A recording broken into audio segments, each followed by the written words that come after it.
श्री विष्णुचित्त स्वामी जी ने ये विचार किया और उस दिन भगवान के लिए, बटपत्र शाही के लिए आचार्य श्री विष्णुचित्त स्वामी जी माला लेकर के नहीं गए। उन्होंने विचार किया गोदा ने इसको धारण कर लिया, ये प्रसादी हो गई, तो प्रसादी माला भगवान को कैसे धारण कराऊंगा। उस दिन भगवान के लिए माला नहीं गई और रात्रि में शयन कर रहे थे विष्णुचित्त स्वामी जी महाराज। स्वप्न में भगवान ने आकर के दर्शन दिया, हे विष्णुचित्त तुम दुखी मत होइए, लेकिन तुम आज माला लेकर के नहीं आए, ये आपने गलत किया। विष्णुचित्त स्वामी जी महाराज भगवान से वार्तालाप स्वप्न में कर रहे हैं। भगवान ने कहा माला लेकर क्यों नहीं आए। आचार्य ने कहा उस माला को गोदा ने धारण किया इसीलिए नहीं आया। भगवान ने कहा गोदा की धारण की हुई माला को ही मैं रोज धारण करूंगा। आज भी रंगनाथ धाम में, श्रीरंगम में, दक्षिण में गोदा जी को पहले माला धारण कराई जाती है, फिर भगवान रंगनाथ को पहनाई जाती है। ये नियम है वहां। अब तो नियम जो बना, विष्णुचित्त स्वामी जी गोदा जी की इस भाव को देख करके बड़े प्रसन्न हुए और नित्य विष्णुचित्त स्वामी जी गोदा जी को 108 भगवान के गुणों का वर्णन करके सुनाते। हमारे जो भगवान हैं 108 दिव्य देशों में जो दक्षिण में विराजमान हैं, उन भगवान की कथाओं को नित्य उनके, और उनमें से गोदा जी भगवान रंगनाथ की कथा को बड़े भाव से श्रवण करती और भगवान से प्रेम करने लगी। अब तो धीरे धीरे बड़ी होने लगी। उन्होंने विचार किया कि भगवान मुझे कैसे मिलेंगे।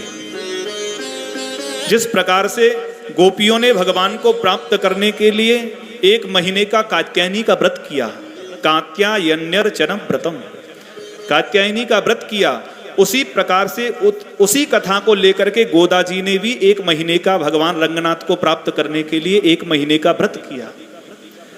और ये व्रत हमारे यहाँ पर दिसंबर के 16 दिसंबर से लेकर के 14 जनवरी तक होता है, जिसको धनुर्मास बोला जाता है। इसमें हमारे यहाँ गोदम्बा जी के लिए 1 महीने का व्रत किया जाता है। आंडाल गोदम्बा जी ने भगवान रंगनाथ को प्राप्त करने के लिए 1 महीने का श्रीव्रत किया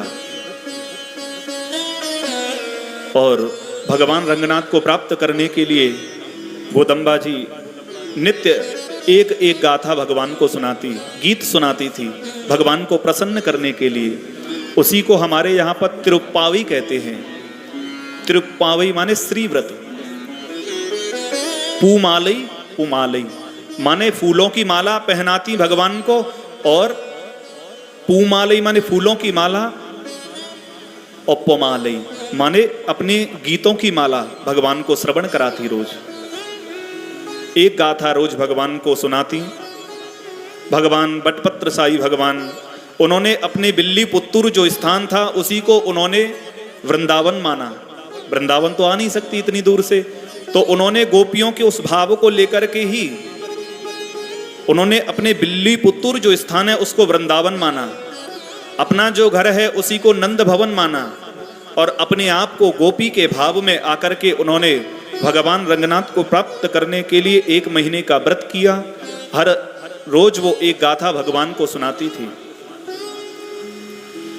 हमारे आचार्य श्री पराशर भट्ट स्वामी जी महाराज ने गोदम्बा जी की तनियन में यही अनुसंधान किया। आचार्य श्री कहते हैं नीला तुंगस तनगिरि तटी सुप्तम उद्बोध्य कृष्ण। वो गोदम्बा जी कैसी? नीला तुंगस तनगिरि तटी सुप्तम उद्बोध्य कृष्ण। गोदा जी कैसे व्रत करती? बोले जाती, जाकर के अपने आचार्य आलवारों की आराधना पूजा उत्थापन करती। उसके बाद में वो नंद भवन में जाकर के इस भाव को रख करके द्वारपाल को जगाती, माँ यशोदा को, नंद बाबा को जगाती। उसके बाद में भगवान बटपत्र साई कृष्ण को जगाती गोदा जी जाकर के। नीला तुंग स्तनगिरि तटी सुप्तम उद्बोध्य कृष्ण। नीला जी के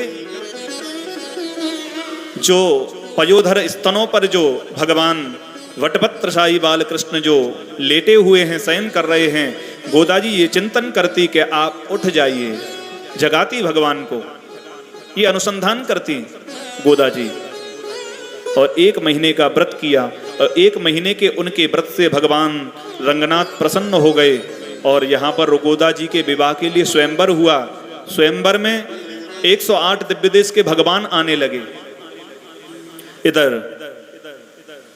भगवान रंगनाथ ने विचार किया, स्वयंवर है गोदा का, और कहीं ऐसा ना हो 108 दिव्य देश के भगवान आ रहे हैं, मुझसे पहले कहीं और कोई ना पहुंच जाए। भगवान वेंकटेश, भगवान कोदंडपाणि आदि ने शेष नारायण भगवान सभी आ रहे हैं, तो कहीं ऐसा ना हो मुझसे पहले कोई और पहुंच जाए। तो भगवान रंगनाथ ने अपने गरुण से कहा, हे गरुण, तुम ऐसा करो, गोदा जी का स्वयंवर है और उस स्वयंवर में तुम मुझे लेकर के सबसे पहले पहुंचाओ। तो गरुड़ जी ने कहा, भगवान मुझे मिलेगा क्या? तो भगवान ने कहा, तुम अब तक मेरा कैंकर्य करते, मेरी सेवा करते और मुझसे दूर जाकर के विराजमान रहते थे, मैं तुम्हें अपने बगल में आसन दूंगा। ये भगवान रंगनाथ ने गरुड़ जी से कहा, तुम मुझे गोदा के स्वयंवर में सबसे पहले पहुंचा दोगे तो मैं तुमको अपने बराबर में आसन दूंगा। और इधर गरुड़ जी भगवान रंगनाथ को लेकर के गोदा जी के स्वयंवर में सर्वप्रथम पहुंचे और जाकर के गोदा जी का पाणी ग्रहण भगवान रंगनाथ के साथ हुआ। अब भगवान ने ये प्रतिज्ञा तो की थी कि मैं तुम्हें अपने बराबर आसन दूंगा, लेकिन अभी तक आसन तो दिया नहीं था उनको। रंगनाथ, जहां श्रीरंगम में भगवान रंगनाथ विराजमान हैं, वहां पर गरुड़ जी भगवान के बराबर नहीं बैठे। और गोदा जी का यहाँ ये भाव था कि मैं वृंदावन जाऊं, तो ये भाव भी अभी तक पूरा नहीं हुआ। तो हमारे इस मंदिर के जो आचार्य हुए, जिन्होंने इसका निर्माण किया, रंगदेशिक स्वामी जी महाराज, उन्होंने चिंतन किया कि भगवान ने अपने भक्त से ये कहा कि मैं तुम्हें बराबर आसन दूंगा, तो ये प्रतिज्ञा भगवान की पूरी नहीं हुई। जिस प्रकार से भक्त की प्रतिज्ञा को भगवान पूरी करते हैं, उसी प्रकार से भगवान की प्रतिज्ञा को भगवान के भक्त पूरी करते हैं। रंगदेशिक स्वामी जी महाराज ने यहाँ इस रंग मंदिर का निर्माण किया, और आप जब दर्शन करने के लिए जाएंगे तो यहाँ रंगनाथ भगवान खड़े हुए हैं। गोदा जी उनके बगल में पार्श्व भाग में, दक्षिण भाग में खड़ी हैं, और वाम पार्श्व में गरुड़ जी उनके बराबर पर बैठे हैं। यहाँ पर अंदर आप जब दर्शन करेंगे, भगवान क्यों खड़े हैं? बोले उनका नाम है गोदा रंग मन्नार। गोदा जी के मन्नार माने जो दूल्हा है। अब दूल्हा है तो विवाह होगा तो खड़े ही रहेंगे, विवाह तो खड़े होके होता है। और दूसरा अनुसंधान हमारे आचार्य यहाँ करते हैं कि भगवान रंगनाथ खड़े क्यों हैं। भगवान अपने आयुधों को लेकर के, शंख चक्र गदा पद्म धारण करके, धनुष बाण लेकर के भगवान रंगनाथ खड़े हैं। क्यों खड़े हैं? तो हमारे आचार्य बड़ा सुंदर चिंतन करते हैं। पातु प्रणत रक्षायाम विलंब मसहन्निव। भगवान रंगनाथ ये विचार करते हैं कि मेरे भक्त मुझको पुकारते हैं अपनी रक्षा के लिए, कहीं ऐसा ना हो उनकी रक्षा के लिए मुझे विलंब हो जाए। पातु रक्षायाम विलंब मसहन्निव, कहीं मुझे विलंब ना हो जाए।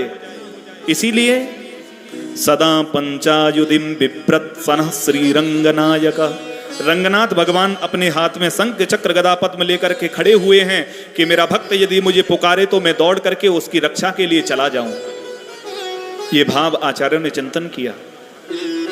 ऐसे भगवान रंगनाथ जिनकी दिव्य सन्निधि में विराजमान होकर के हम सभी लोग इस श्रीमद् भागवत ज्ञान यज्ञ को श्रवण करने के लिए उपस्थित हुए हैं। 7 दिन तक भगवान रंगनाथ की दिव्य सन्निधि में विराजमान होकर के बड़े भाव और श्रद्धा से हम भगवान की इस दिव्य भागवत को श्रवण करेंगे।